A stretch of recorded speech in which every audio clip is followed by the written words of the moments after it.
Bismillahirrahmanirrahim. Assalamualaikum warahmatullahi wabarakatuh. Kami dari kelompok 7 akan melakukan FGD atau Forum Group Discussion yang dimana dalam hal ini kami membahas layouting pabrik. Dari kelompok kami terdiri dari 4 orang.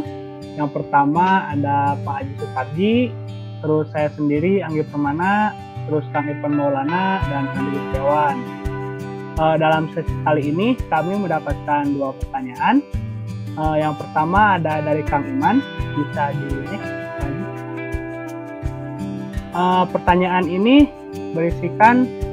bertanya bahwa tahukah kawan-kawan bahwa efisiensi produksi berhubungan erat dengan penghindaran pemborosan? Menurut kalian bagaimana cara menghindari pemborosan untuk efektivitas dan efisiensi produksi suatu pabrik? Dalam pertanyaan ini akan dijawab oleh Kang Randi Gustiawan.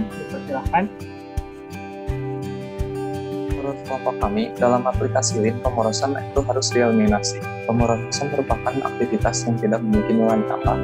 Oleh karena itu, pemborosan harus dieliminasi karena dapat menyebabkan proses produksi menjadi tidak efisien. Dan adapun yang pertama, boleh di-next slide. Yang pertama adalah waste production atau produksi yang berlebihan. Pemborosan yang terjadi karena kelebihan produksi. Hal tersebut dikarenakan setup mesin yang lama, kualitas yang rendah, atau tidak adanya production planning yang akurat sehingga barang tersebut memiliki nilai jual yang rendah. Dan yang kedua adalah waste of inventory atau pemborosan yang terjadi karena inventory. Merupakan salah satu akibat dari waste overproduction dan menjadi indikasi menurunnya kinerja penjualan. Dan yang ketiga adalah waste of defects atau cacat atau kerusakan. Pemborosan yang terjadi karena buruknya kualitas atau adanya kerusakan sehingga diperlukan perbaikan dan menyebabkan kos menjadi tinggi. Dan yang selanjutnya boleh dibantu oleh Kang Irfan. Perkenalkan, nama saya Irfan Maulana. Di sini saya akan melanjutkan jawaban yang keempat, waste of transportation, pemindahan atau transportasi. Pemborosan yang terjadi karena tata letak atau layout produksi yang buruk. Pengorganisasian tempat kerja yang kurang baik. Selanjutnya, yang kelima, waste of motion atau gerakan. Pemborosan yang terjadi karena gerakan atau aktivitas para pekerja maupun mesin yang tidak perlu dan tidak memberikan nilai tambah terhadap produk. Kemudian waste of waiting atau menunggu. Pemborosan yang terjadi karena proses yang tidak seimbang, kerusakan mesin, suplai komponen yang terlambat, dan hilangnya alat kerja atau menunggu keputusan dan informasi tertentu. Yang ketujuh, waste of over processing atau proses yang berlebihan. Sini pemborosan yang terjadi karena prosesnya tidak bisa memberikan nilai tambah bagi produk yang diproduksi maupun pada customer. Kemudian diserahkan ke rekan saya, Anggi. Oke, baik-baik bersama saya. Pertanyaan yang kedua adalah pertanyaan dari Kang Edwin. Pertanyaannya adalah contoh layout mesin produksi part otomotif yang benar itu bagaimana? Coba jelaskan. Di sini kami menyertakan sebuah contoh di mana proses produksi ini dimulai dari gudang bahan baku. Dalam proses produksi ini ada empat divisi atau ada 4 alur gitu kan. Yang pertama dari mesin bubut, keempat-empatnya diawali dengan mesin bubut, lalu dilanjut dengan mesin drill. Yang tiga divisi ada yang mesin drill, yang satu langsung ke mesin pelengkung, selanjutnya ada yang mesin gerindra, ada yang mesin drill, ada yang mesin drill, ada yang langsung ke proses perakitan. Setelah produksi selesai, barang disimpan di gudang produk. Dari contoh ini bisa kita ambil kesimpulan bahwa rata-rata produsen atau yang memproduksi part otomotif itu menggunakan tipe layout. Bisa dilanjut lagi.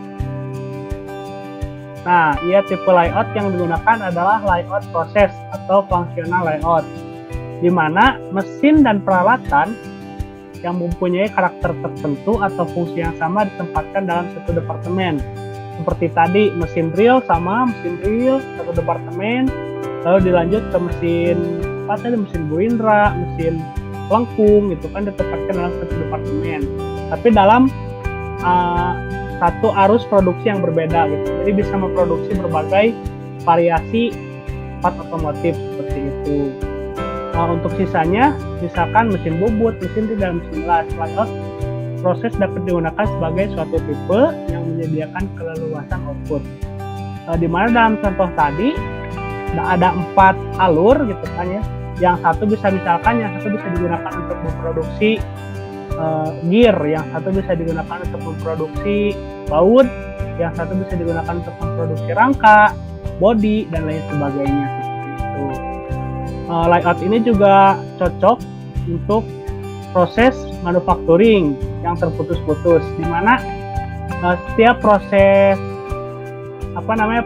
pembuatan part otomotif itu tidak membuat satu part saja, melainkan berbagai macam, gitu. Seperti tadi halnya ada bodi, rangka, dan lain sebagainya. Jadi untuk pertanyaan ini saya rasa cocoknya menggunakan layout proses. Selain itu ada juga jawaban yang lain dilanjutkan oleh Pak Haji. Bisa dibantu Pak Haji? Baik, terima kasih Anggi. Di sini saya mau menjabarkan contoh penataan tata letak partnya ya. Dengan berpegang kepada prinsip-prinsip penyimpanan peralatan sebagaimana dikemukakan sebelumnya, berbagai cara dapat dilakukan. Di antaranya, pertama, peralatan ditata dalam satu ruang khusus, biasa disebut dengan tool room. Penataannya dapat dilakukan dengan menggunakan panel, rak, lemari besi, atau shadow board. Yang kedua, peralatan disimpan dan ditata dalam kabinet. Kabinet ditempatkan di luar atau di luar tool room. Yang ketiga, lemari khusus yang dapat diatur temperaturnya. Contohnya seperti itu. Saya serahkan lagi kepada Anggi. Mana Anggi? Baik, terima kasih Pak Haji. Kurang lebih seperti itu mungkin hasil diskusi dari kelompok kami.